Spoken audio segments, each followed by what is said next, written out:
Welcome to Essential Problems with Crip. So in this video, we're going to cover all of the types of problems that we're going to see related to light. So let's dive in. The two equations that you should have encountered last year have to do with speed of light and its relationship to wavelength and frequency. So of course, with what you've been wrestling with, you should by now be comfortable with this notion that light is an electromagnetic wave, that it's propagated as a disturbance in the electric field around any charged particle. And just like all waves, there are some common properties that you have a wavelength and frequency.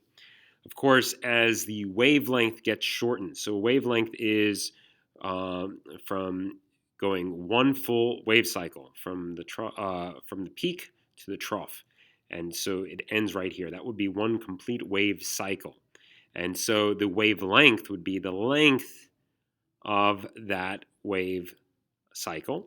And as you can see, as wavelength decreases, frequency increases, or conversely, if frequency increases, wavelength decreases. It's important to distinguish this from the speed of light, which is constant. That is, the whole wave packet is traveling at the same speed in a given in a vacuum. It's important to understand that this can be either more compressed or less compressed, if you will. And the more compressed would be associated with higher frequency. The important thing to note here is that the higher frequency light has higher energy. But there is this kind of discrete relationship between the frequency and its energy of that packet of light. What's this, that single wave, full wave cycle, that wave packet, okay? And that's what we call a photon, because those packets of light can act like particles. But that H, Planck's constant, 6.626 times 10 to the negative 34th joule second, that unit, that quantity is constant. And so that allows us to take any given frequency of light and convert it to a discrete amount of energy that wave packet will have. Of course, with the wavelength, as wavelength gets shorter, frequency gets higher and energy gets higher. So we have this whole spectrum in which radio waves, of course, can translate these charged particles, but microwaves can rotate them, can rotate particles that have an electric field. And infrared can actually vibrate. So with increasing energy, you can increasingly do stuff to these charged particles. Visible light and ultraviolet light is associated with electronic transitions, and then higher ultraviolet light you can actually ionize, especially X-rays can distinctly ionize, and pretty much any atom it comes into contact with, well, every atom can ionize, and of course break bonds as well. Let's continue here and actually apply it in a sample problem. So here, we're given a photon of ultraviolet UV light possesses enough energy to mutate a strand of human DNA. What is the energy of a single UV photon having a wavelength of 13 nanometers? Well, here we have our two equations here, and I'm just going to go ahead and rearrange this guy. I'm going to divide both sides by wavelength, by lambda, okay, that Greek letter lambda, and I get nu, the symbol for frequency, is equal to c over lambda. Because we have this relationship, I can go ahead and substitute in, and I can simplify this equation to equal the energy of my photon is equal to hc divided by lambda. So why did I do that? Well, I'm given wavelength, and I'm being asked to solve for energy, so it makes more sense to just do it in one single step. And you'll see many problems like this, so I'm going to go ahead and set it up that way. And so notice all I need to do now is substitute in for H, substitute in for C, and then I'm going to divide by the wavelength. Of course, I'm translating nano. Nano means 10 to the negative 9th. So substituting in, I got 13 times 10 to the negative 9th meter. And I can simplify, of course, meter over meter would equal 1. Second times per second equals 1. I'm left with joules. And then rounding to the correct number of significant figures, which in this case is 2, since I am only multiplying and dividing in this problem. So rounding to that least number of significant figures, that's 1.5 times 10 to the negative 17th joules. And that's associated with one little packet of light, one complete wave cycle. That's how much energy it holds. So then we're asked, what is the energy of a mole of UV photons having a wavelength of 13 nanometers? So at this point, we're just going to do a simple conversion. So we're going to take our unit of energy, that much energy, associated with one photon. So it's important to note that this is per every photon. It's important to note not times photon, but for every. And when we say for every, that means per one photon. If you do that correctly, then the conversion is actually very easy in the next step, which is I need to convert from number of photons to a mole of photons. And so that mole of photons will be in the denominator, number of photons will be in the numerator. The relationship between them is 6.022 times 10 to the 23rd is equal to 1 mole. I could also convert this to kilojoules, which would be more convenient. So notice in the next step, I put kilojoules in my numerator, joules in the denominator. Kilo literally means 10 to the third. And so if I multiply this out, I get this value of kilojoules per mole of photons, which is, you should get comfortable with this unit because that is the most frequent unit that we'll use when solving bond energies and etc. And so rounding to two significant figures again, I get 9,200 kilojoules per mole. I could put this 9.2 times 10 to the third kilojoules per mole. Either is completely correct. Let's continue now and now focus on the Bohr model of the atom. So in the Bohr model of the atom, rather simplistic model compared to what we're going to get into afterward, but it's also very important. This Bohr model of the atom shows that based upon the experimental evidence, electrons must exist in discrete energy levels. They don't occupy a spectrum of energy levels. They can only exist either in one or the other at specific energies. And so you notice here there's negative 13.6 electron volts for the electron in that simulation. Electron volts is another unit of energy. It could easily be converted to joules, and that's it right there. Negative 2.178 times 10 to the negative 18 joules.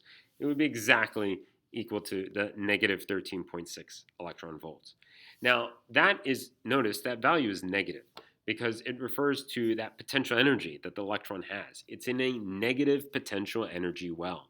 In order to get out of that well, the electron would have to absorb energy. And notice how the energy states get closer and closer and closer to zero. At which point, if it's at that zero, it would be freed from the attraction to this particular nucleus.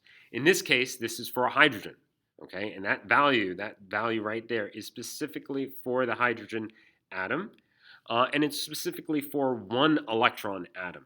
So although we're talking about hydrogen, which does have one electron, this equation that we're going to use right here could be used for other atoms if they're monoelectric, meaning we could use it for helium plus, or lithium 2 plus, or beryllium 3 plus.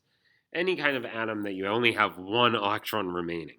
So it's a very special scenario because once you have more than one electron, you have actually other possible interactions. But if we only have one electron, we can use this equation.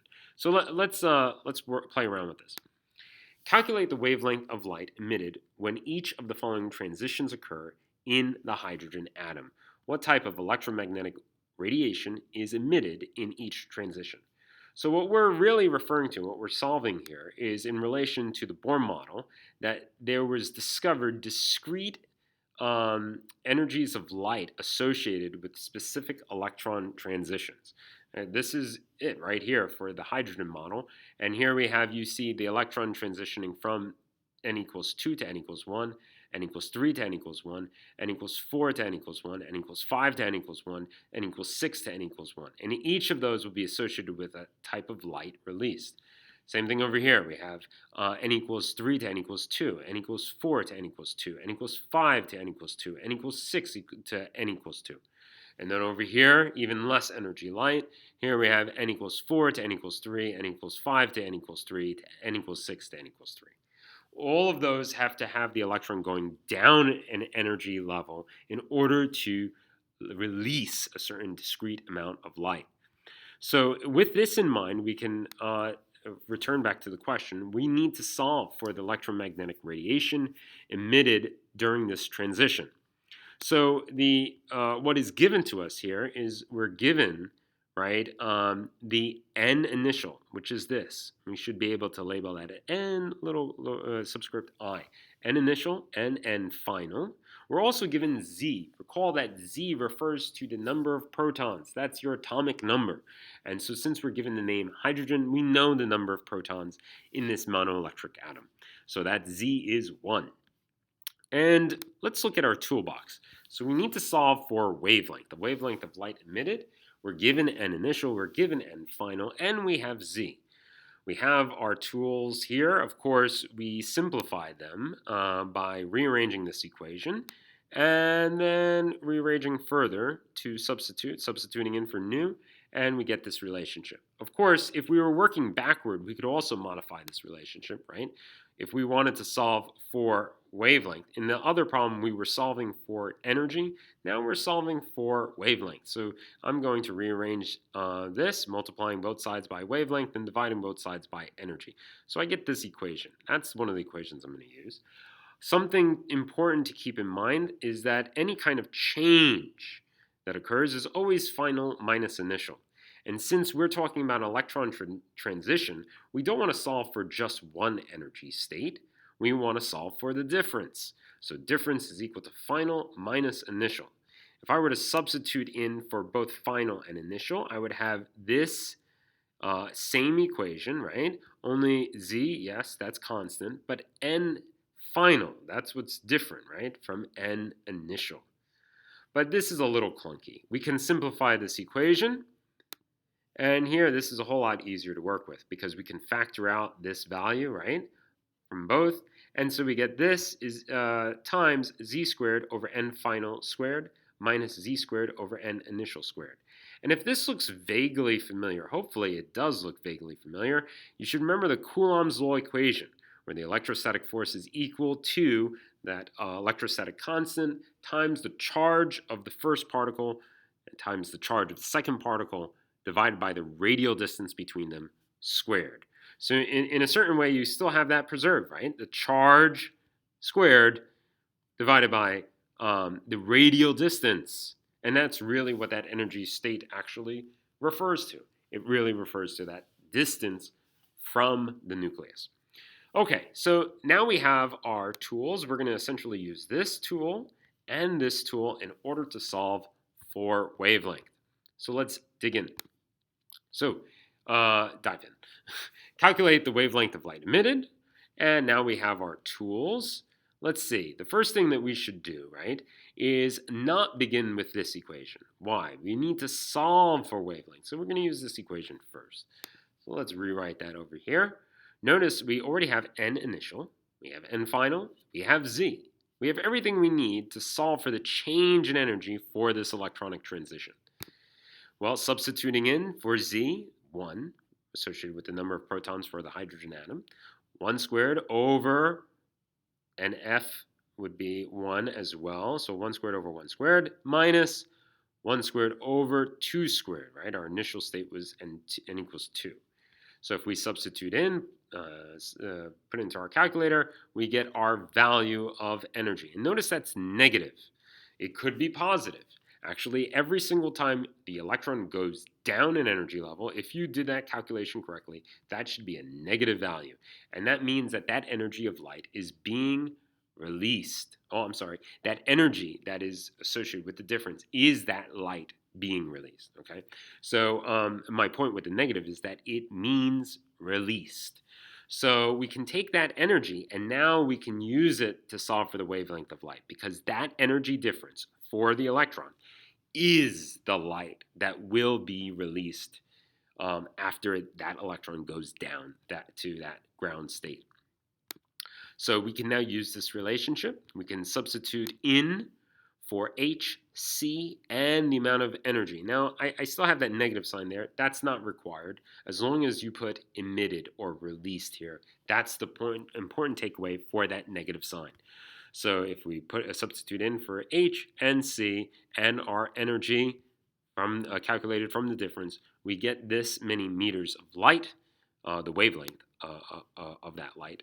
We can convert that to nanometers, just for sake of reference.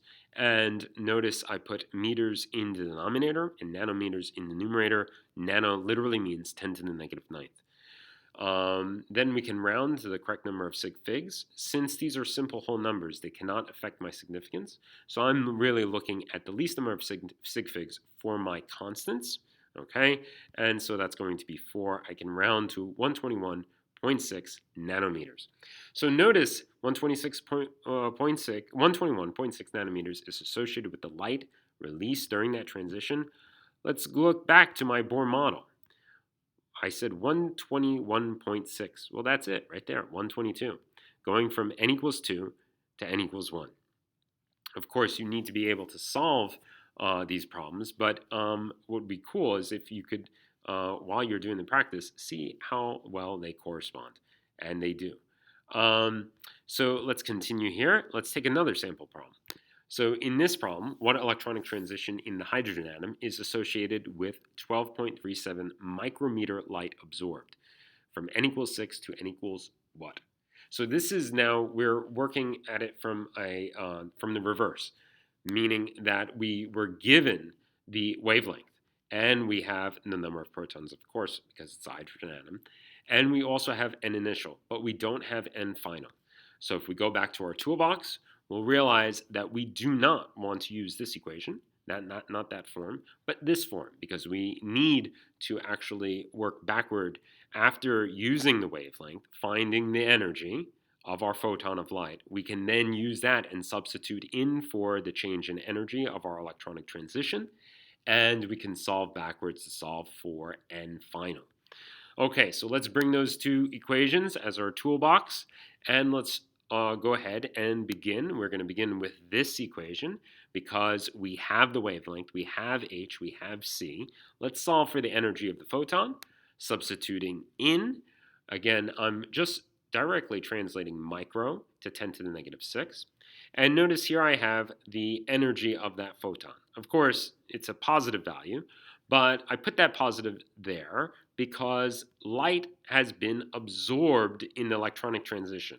So really it's not really important to put positive there, but really it's important to put a positive sign here. Because right now I'm going to take this equation and I'm going to use this equation to do the next step. If this was released, this needs to be a negative sign. If it were to say released and I did not put a negative sign, the math will not work. That's really important. But it did say here that the light was absorbed by the electron. So the electron absorbs this, and of course it means that the electron will go up an energy level because it's absorbing energy. So now I can go ahead and do the next step of simplifying, dividing both sides by this value, right? And if I simplify this, as well as add 1 over 36 to both sides. That's really important. A lot of students every year make that error. Make sure you're not multiplying or dividing. That needs to be added to both sides. And here we have that. I can go ahead and simplify that. Notice I get this value is equal to n final squared, 1 over n final squared. I can take the reciprocal of both sides, right? And n final squared is equal to 1 over this value. I can simplify that, and notice I get n final squared is equal to around 49. If I take the square root of both sides, n final is equal to 7. So notice how this works out very nicely here, how, again, the electron is moving from a lower state to a higher state. This graph is a little bit limited, so we don't even see the n equals 6 to n equals 7 transition. It does make sense, though, because that transition is associated with a really weak wavelength. That wavelength is um, in comparison, right? If we were to look at that wavelength, where's the wavelength? So if notice that's 10 to the negative 6. So that wavelength is much larger. I say it's weak as in energy. This wavelength, though, is much larger, on the order of 10 to the negative 6, than the nano. That's 10 to the negative ninth, right? So that's a whole lot smaller wavelengths over here, right? And so they will be associated with a higher energy light. But the n equals 6 to n equals 7 transition, that's going to be associated with a whole lot weaker light, much larger wavelength. So there's some trends here that's important for you to take away. And that is, first, that the larger the transition, the greater the energy of light released. If we're talking about electrons going to a lower energy level, they're going to release that light. They could also correspondingly absorb that light and move up. Okay, but it's important to see that 122 nanometers is a weaker energy transition than 103, than 97, than 95, than 94. They're getting higher and higher energy light because the transition is larger, right? To go from here to here will release more energy. Now, all of these are in the UV light spectrum. And so it makes sense. Ultraviolet would be higher in energy than this right here. This is associated with the visible light spectrum. So visible light goes from 700 to 400 nanometers. So notice how it lies neatly between there. And if we're looking at here, though, still with larger transitions, it's associated with a larger energy difference, right? Because this is weaker energy light. This is higher energy light. And then finally here we have some infrared light being represented. All right, and again, the larger the transition, the more energy light released as the electron falls down to this n equals 3 energy level. But what's really interesting, and of course we've already kind of mentioned this by me going through, the deeper the transition, also the greater the energy of light that will be released. So if we're going from any state to n equals 3, that's a whole lot less energy light than what's happening to go to n equals 2 versus n equals 1. N equals 1 is going to be associated with the greatest energy of light released. And finally, we can end on the note by looking at our actual discharge lamp simulation. And so we will look at this perhaps in the next class, where here we have lots of high energy electrons from a voltage plate being shot across at hydrogen. And here I can turn up the voltage. Notice here it corresponds to the electrons getting excited. And these excitations, again, this is for the hydrogen atom. So notice you have all of these transitions occurring. I know this is at high speed, but notice this is what we would see as those electrons get excited and then they fall back down. Notice these 3 wavelengths that are here. They are associated with the Balmer series. So here you have 656 nanometers. That corresponds to the red. So if we were to just wait for a moment, you'll see the red, and you should see the blue and the lighter blue, as well as we have some IR bands and UV bands. And the UV bands, again, they're associated with the transitions to n equals 1, right? And here, this is associated with the transition to n equals 3. You could almost figure out these transitions. So this would be all to n equals 2. Of course, since this is the weakest energy here, would be from n equals 3 to n equals 2. This would be from n equals 4 to n equals 2. This would be n equals 5 to n equals 2. And this would be n equals 6 to n equals 2. So you can see clearly the bands and how they relate to our calculations. Till next time, grip.